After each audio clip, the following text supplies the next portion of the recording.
Hey everyone, it's Louisa from Feel Good Astrology, and I want to welcome you to another episode of Great Realisations. Now, the whole purpose of Great Realisations is to touch base with therapists, intuitives, practitioners, and teachers, and healers, like to connect with them and find out how they're coping with these times, because these times have been described amongst other things as the great pause, the great awakening, the great unraveling, and obviously the time of great realizations. And so I wanted to check in with some of my healer friends, and also some that I haven't yet met along the way, so that I can kind of find out what these times have brought them, how it's changed their practice, how it's changed their life, and also how it's impacted the lives of their clients. And also along the way, just to see if, they've got any tips or ideas on how you can cope with the changes and, keep your energy going and strong and bolstered as you go through these times and possibly your own awakening. So I'm really delighted to introduce you to my guest today.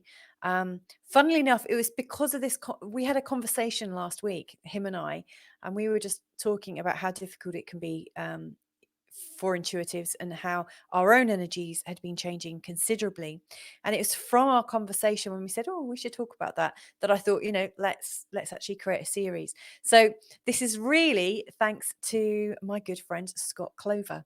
Now, before I introduce you to him, I want to tell you a little bit about my experience of working with him, because I've been working with him since September last year, 2019. And he's an amazing intuitive energy healer, and he works out of New York. He works remotely, so you can be anywhere in the world, and you reach him by phone.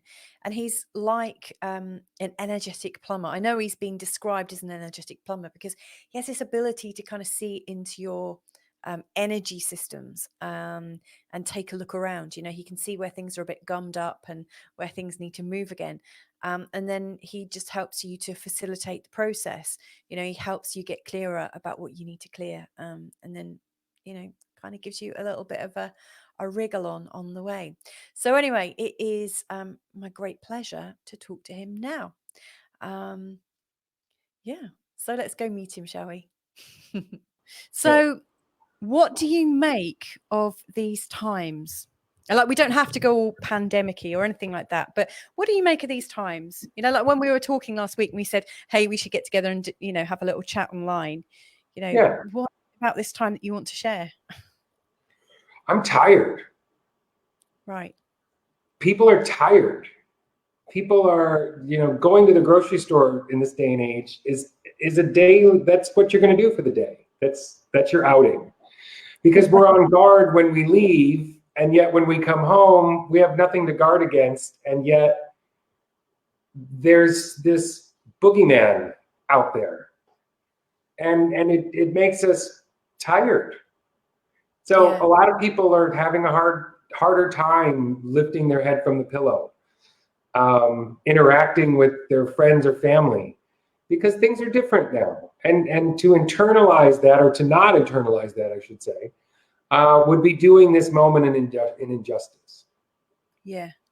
Since the pause button is being imposed upon us for whatever reason, maybe allow your body to align with that pause for a moment and not get so caught up on accomplishing something on any given day.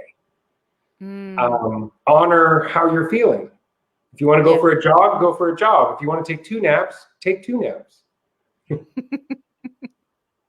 it's funny, because like when this was imposed on us, there were lots of memes going around saying, oh, just think about all the amazing creative things you can do now you've got the chance. Oh, yeah. I'm going to work out and write a book. I didn't do either one of those things. Yeah.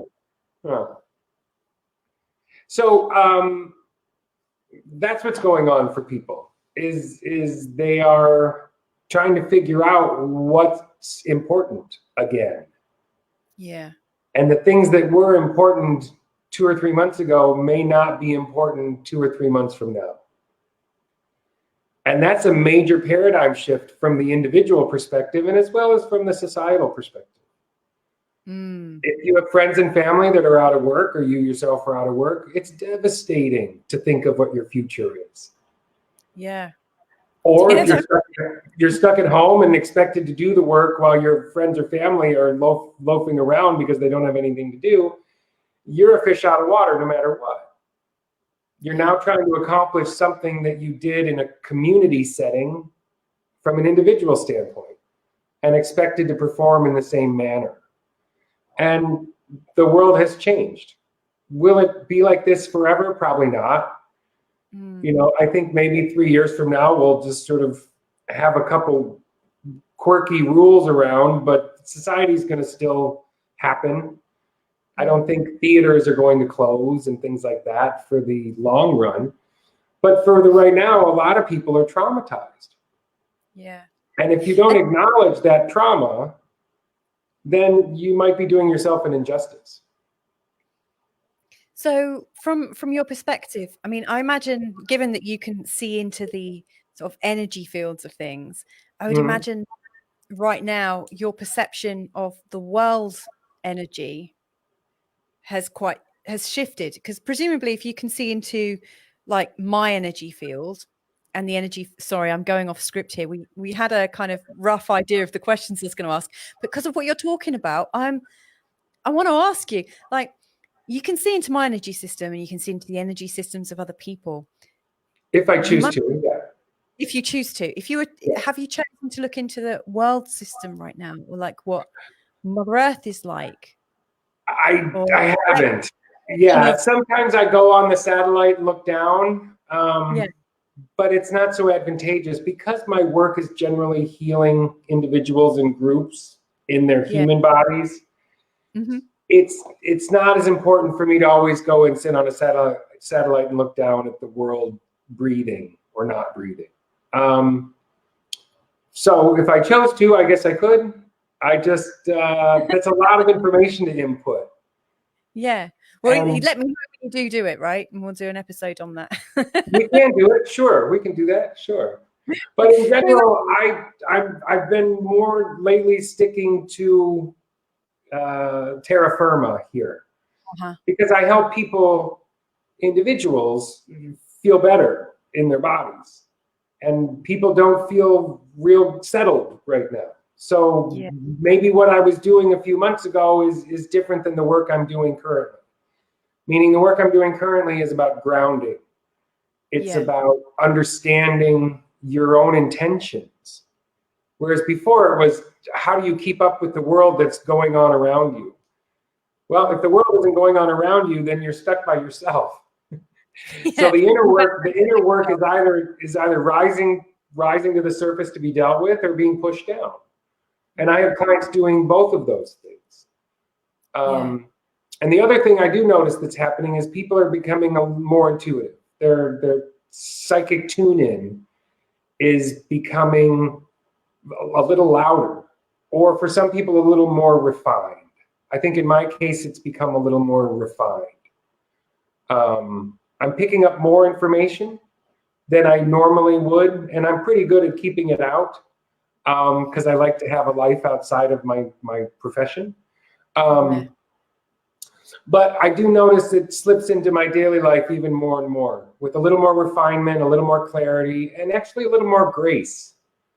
And I kind of think of it like, if there's pollution in the air and the radiation from the sun is coming through the atmosphere with all that pollution in the air, it's not actually reaching the planet, it's reflecting off, you know, the billions of trillions of particles of dust in the air. Well, if there's less pollution, like I see in Beijing and some of these cities that they're clearing out, then maybe we're getting more sun radiation than we have in the last 30 years. And that's creating more energy in terms of how do we relate, because that sun is offering us a lot of information. Now we're talking about your work, but Just the sheer life force of the sun coming through the atmosphere, and people maybe spending more time outside than they ever have. Mm. People are changing subtly because of what's happening. It's an internal change. I think with the expectation that the external will change. Yeah. Yeah. It's interesting because we were talking about this last week, weren't we? And a few days ago when I was working with a client, I was doing a recording, like recording what I saw coming up for the client. And as I was saying what this client should be doing, I heard really clearly in my head my client's higher self talking to me and saying, I already know that. And I was really, really surprised, but not really surprised because the client I was working with is a highly intuitive person, Mm-hmm. and works, in different levels, different sort of dimensions. So I wasn't really shocked, but the clarity at which, I'm talking, doing a reading, and I'm not expecting that kind of connection to just shoot in into my experience, and boom, there it was. I was, but yeah, that's my experience too, is that things are just kind of coming on. What advice would you give to someone that's kind of waking up or coming into their powers at the moment, noticing their intuition? Oh, yeah. Understand how your body connects to it. Understand that it's just not a satellite dish hanging off the top of your head.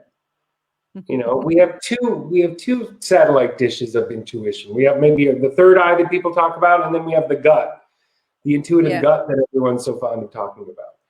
And it's really that gut energy, that connection to other energies through the corporeal body, not necessarily through the third eye, that I think is becoming a little more clear for people. Because if you're sitting at home, you're planning your day differently. You're planning what goes in your body differently. And these are choices that you have to decide on. Whereas before, there was a meeting and my boss has to call me in and then I have to do this. And so I'm going to grab a salad real quick, but the salad has dressing all over it that's really bad, but I like it anyway.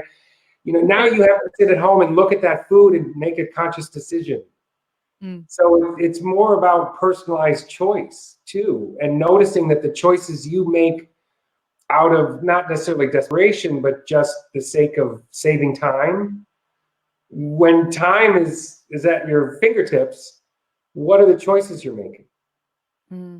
What are the rituals you can create that may take you into a new person when you come outside of this?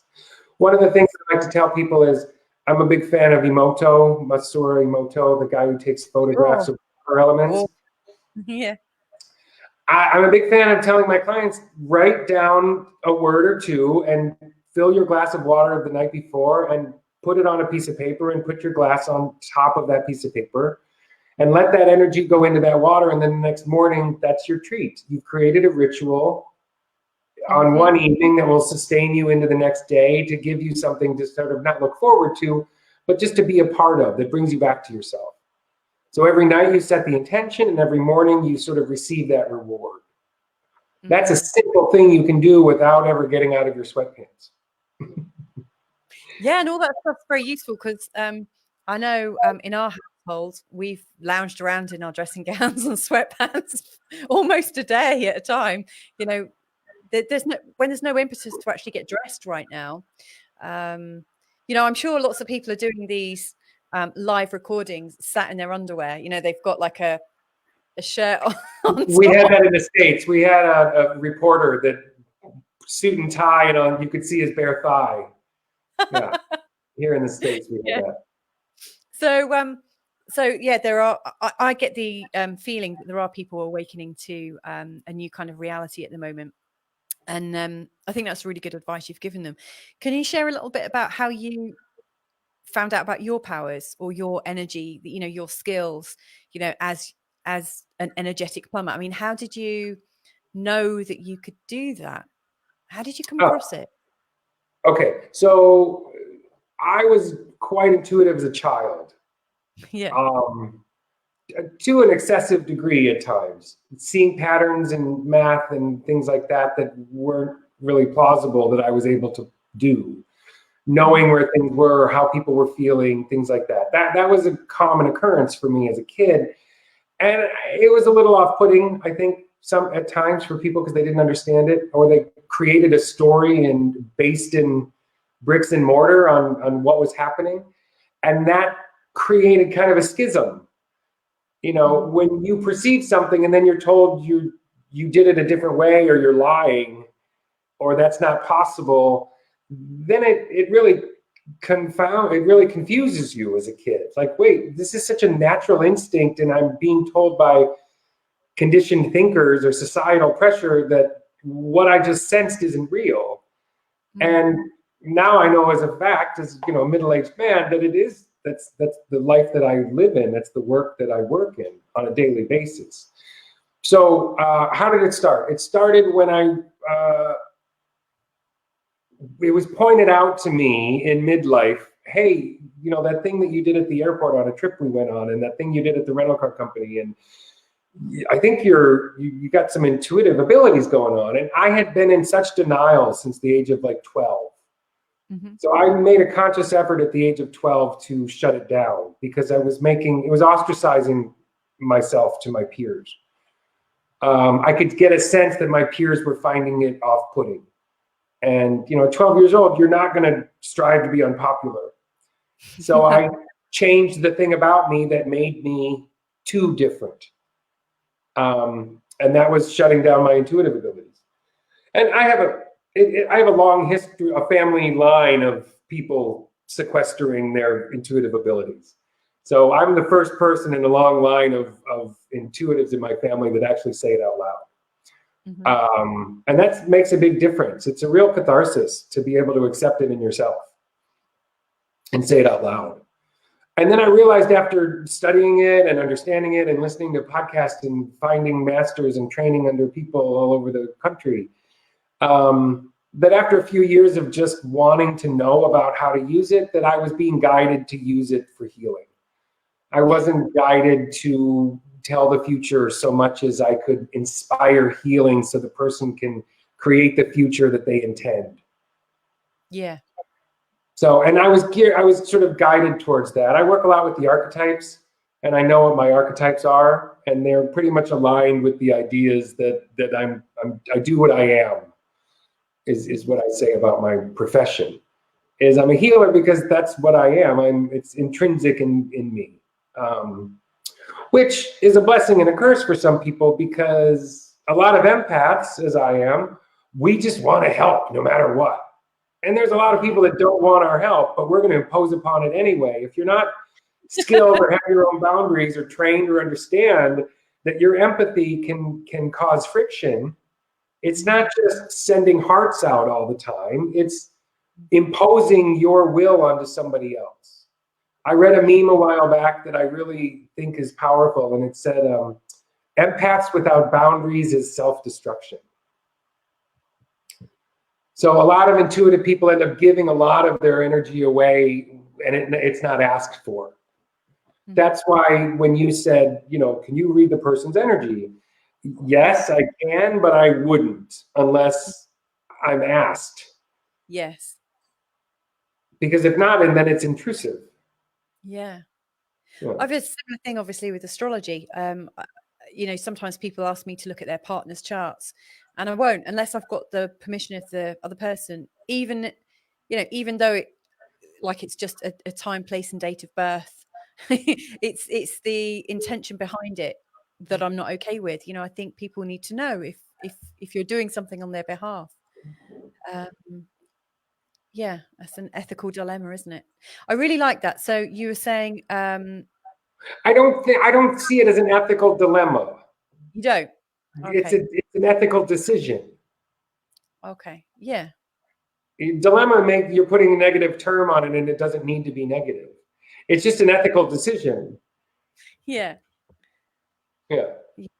The power of words. I mean, as I said, emoto, going back to emoto, I try to find the phrasing of a phrase without using a negating word. sort Yeah. of a game I play in my daily life when I'm going about it. And it's like, don't turn out the lights. Mm. Leave the lights on. Yeah, keep the How lights do on. you take the negative word out of, if the negative word isn't necessary? The primary example is no worries. Yeah, that's a really good example. And I noticed that with my children, because children don't hear the negative word. They just hear the rest of the sentence. So when you're saying, don't climb on there, all they're hearing is climb, climb, climb. You know? And I'm always saying, don't do that, don't do that. And then thinking, all right, let's, and trying to roll back the speech and trying to correct it. It's really, really embedded in our language, and in particular with me. Well, and it's interesting because a lot of our subconscious acts like a child. A lot of Yeah. our subconscious picks up those from a childish perspective. Hot, danger, cold. Their children don't understand nuance, right? So if you have a trauma, this is now we're going into my work, but if you have a trauma that happens to you at 6 or 7 years old, Mm-hmm. all your brain remembers is didn't feel good, me hurt. They didn't understand the political implications in your family of something that your uncle did that made you didn't understand that. You just understood adult made me hurt. Yeah. Right. So to then try to solve it or talk about it at 35 years of age and going back 30 some years, you're now thinking about it from an adult perspective and trying to solve it from that adult perspective, when the inner child or the inner subconscious just wants to be placated as you would a child. Yeah. With the same wording. You're safe. Yeah. And of course, children, really, they're very forgiving, at that age. Yeah. They need a hug and a kiss, and they need to be heard. They need to just. But they don't need to play chess. No. Right? They'll play checkers. And that's the thing, is if you have a trauma that happened to you while you were playing checkers and try to solve it from a chess perspective, Yeah. you're going to muck it up, and you're not going to get to the root of it. So What you're saying right now really, really links into what's going on currently in the world, because those emotive words, it's hot, it's cold, all those words that the media are using right now, like death, just like the way everything's. Well, let's go back to what I said. It must be switching on the automatic fear responses and all the childhood anxieties and trauma anxieties that are stored in people's bodies, right? Correct. Because what you're hearing repeated over and over again is you're not safe. You're not safe. And regardless of who you are, growing up, there was a time in your life where you didn't feel safe. Yeah. That could be 3 years old, 5 years old. That could be your whole childhood, depending on your circumstance. But finding that internal sense of safety is what's going to get us through this. Embodying the idea that we're worthy of changing. And not just we, but our neighbors are worthy of changing. What you were talking about, what's happening now, is there's this discussion about, and here in America, I think it's a little over exemplified, but you have people that are sort of, they have a macro view of the world or a micro view of the world. They're micro benevolent or they're macro benevolent. I want to be micro benevolent. The only thing that matters to me is me and my family and my cousins and my dog or whatever. Whereas the macro benevolent person says, well, how are the neighbors? How are the people in Bangladesh? What's India going to do because they're so overpopulated? And that doesn't make you wrong or right depending on your worldview. It just, unfortunately, causes a divide in our sense of humanity. Because the macro view people don't understand why the micro view people are so selfish. And the micro view people just really can't understand that sense of compassion because it short circuits them. So accepting the existing reality of who you are, of what's happening in the world today, of who your neighbors or family members are, and if your ideologies are different. Accepting that reality is going to get you a lot farther and a lot safer. You're going to be more stabilized through this period if you do that. And what I mean by that is, if you wake up every day mad at the fact that you can't do something because of what's happening, then you're just holding that madness inside of yourself. Instead of accepting that for the time being, I'm not allowed to do that, what can I do? Yeah. What am I worthy of doing and spending my energy on? But if you're spending your energy on being frustrated because of lack or being sequestered or being, fighting the tsunami, you can't fight a tsunami with a bucket. And that's what you're going to do if you're going to just sit at home and be like, I can't believe the reality sucks so bad. Well, reality is tough right now. And if you can accept that, then hopefully you'll find something more advantageous to spend your energy on. Does that make sense? Yeah, definitely. Sorry, when I'm getting thoughtful, I'm always pulling on my I just realized. It's interesting you're talking about the micro and the macro, because my husband and I are usually very well aligned in our viewpoints of the world and how we express ourselves. And in this lockdown moment, even though we actually live and work from home, we homeschool, so we're very home-based anyway, during this time I've become more macro and he's become more micro, and I don't see it as selfishness, which is a good thing. And I don't think he sees me as being like outside of the family necessarily, but he's actually gone into himself and found a place of peace, which is really, really powerful. He feels really like grounded in himself and just wants to live a simple and good life, and he's really unaffected by most things. And of course, I've been thinking, but what about the world?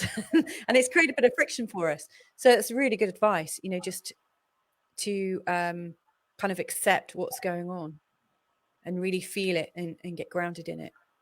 And I'm not saying stop being political or stop being an advocate for change. That's not what I'm saying. What I'm saying is understand that the world is the state that it's in, accept that, and then find motivation to work outside of that. Yeah. But being stuck underneath this oppressive idea that it's so frustrating to be alive isn't going to do you much good. No, it's not, is it? Yeah.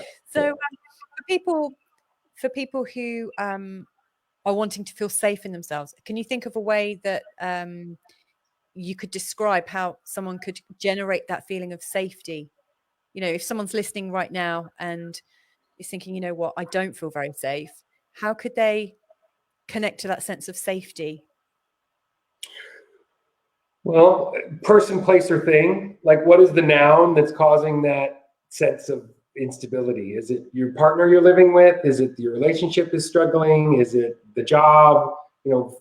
Find out what you think is vexing you, and then start scaling in and narrowing it down and narrowing it down.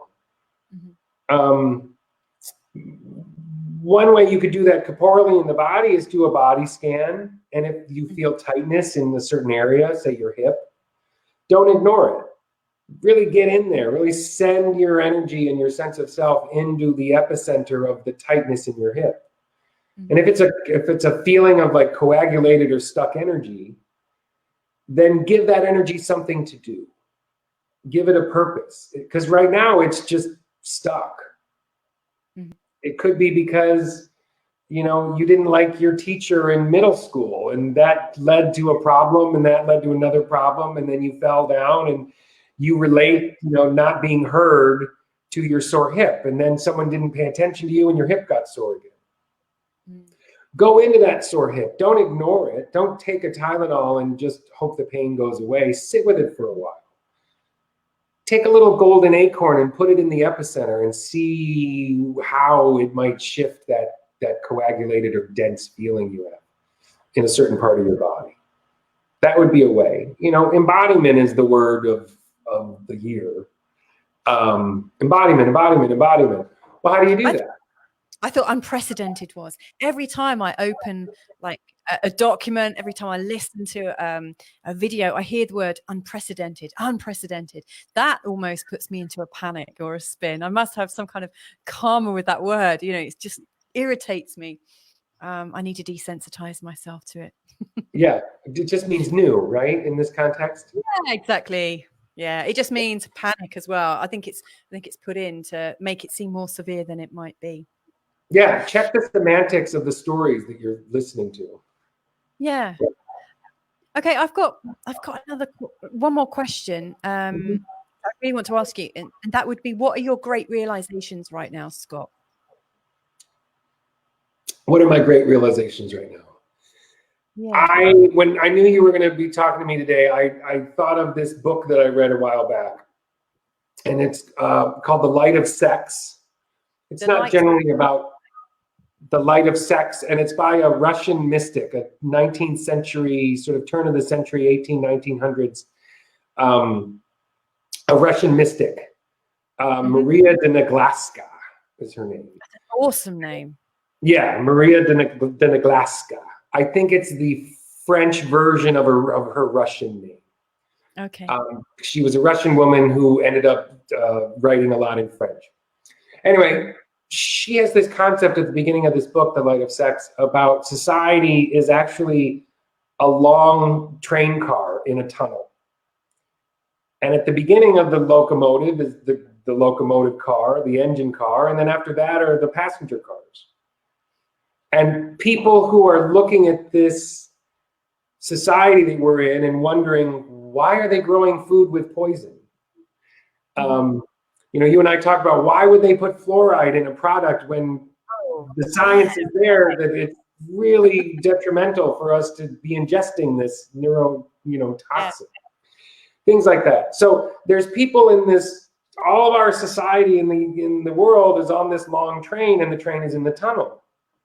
Well, part of the train is coming out of the tunnel, and the people in the front are seeing the light, but there's still a heck of a lot of people in the back.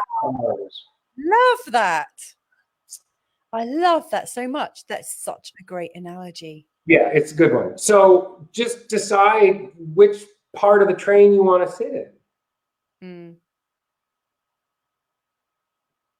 Wow. Yeah. That's so cool. Hey, after this conversation, I imagine there's going to be quite a few people that want to check in with you and find out a bit more about your work or how they could contact you.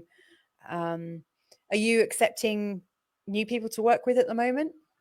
Yeah, sure. I'll accept new clients currently. My website is my name, scottclover.com. There's a intuitive podcast on Spotify called The Intuitive Podcast that I did with your husband. Is that your podcast, The Intuitive Podcast? Is that the name? Yeah, I think that's what I've called it on Spotify. It's just Scott Clover, The Intuitive Podcast, and there's 5 or 6. Yeah, there might be a massive old. I would imagine everyone would want that name. That's such a good name. Well done, you. Thank you. So they can reach me there. They can reach me on the website. There's a form to fill out. You can send me an email and ask me questions. But you can check me out on social media. Scott Clover Energy Healer on Instagram and on Facebook. But generally, people come to me from word of mouth. It's generally a referral because, as I said, the way I deal and interact with people's energy fields is so idiosyncratic. It's really specific to the individual in their moment. Whether they need regulating in their past lives, or they need a grounding episode, or they need to understand their intuition and why are they always up in their top chakras and they can't ground in their base, or if I work a lot with people who have their yin yang energies maybe could use some harmony. They're putting too much out in the world in that masculine view, or they're not receiving enough in the feminine viewpoint, and it can get stuck. And I deal a lot with clients to helping them understand that better and get that sort of reciprocity energy going in the yin yang instead of it being top heavy to one or the other. Yeah. So yeah, they can reach out to me, and I'm happy to help them. Excellent. Well, Scott, how can I thank you for that? Thank you so much. You've been really My generous. pleasure. And you've come up with some really good analogies and descriptions that I think will be really easy for anyone to understand wherever they are on their intuitive journey. And I think it all makes sense. You know, like when you put it in the body, and you're talking about embodiment, it's the one place where we all live, isn't it? Or where we should all be living. You know, it's the only certainty we have really is our body. So I really like all of your Well, examples. it's the body and the energy field that the body creates. I mean, our energy field goes way out. It doesn't just go out to here, right?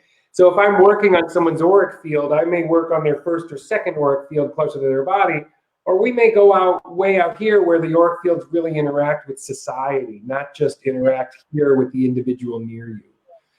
So the chakra system could be clogged, or your sort of I see the chakra system as the projector in the theater, and the auric field as the screen.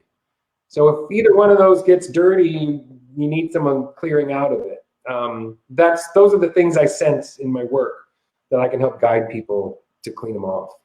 Like an auric window cleaner. You could say, yeah.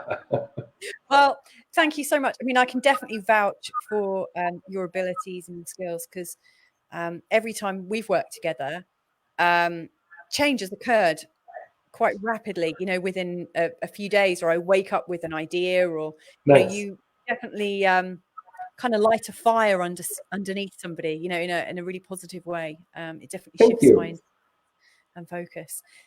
Anyway, thanks once again. If you want to come by another time and we'll talk about a different aspect of something, maybe it would be my pleasure. It would be my pleasure.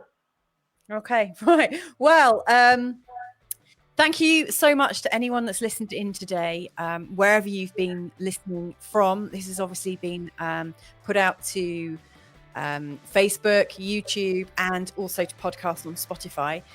If you've really enjoyed this and you want to learn more about Scott, then there'll be links below so you can contact him, and he's let you know where to find him as well. But there are going to be some other interviews with other intuitives and healers and like thought leaders of the intuitive world. So stay tuned. Thanks once again from Portugal and New York, right? Yeah. Great. Thanks, Louisa. Bye for now. Bye. Bye-bye. Bye.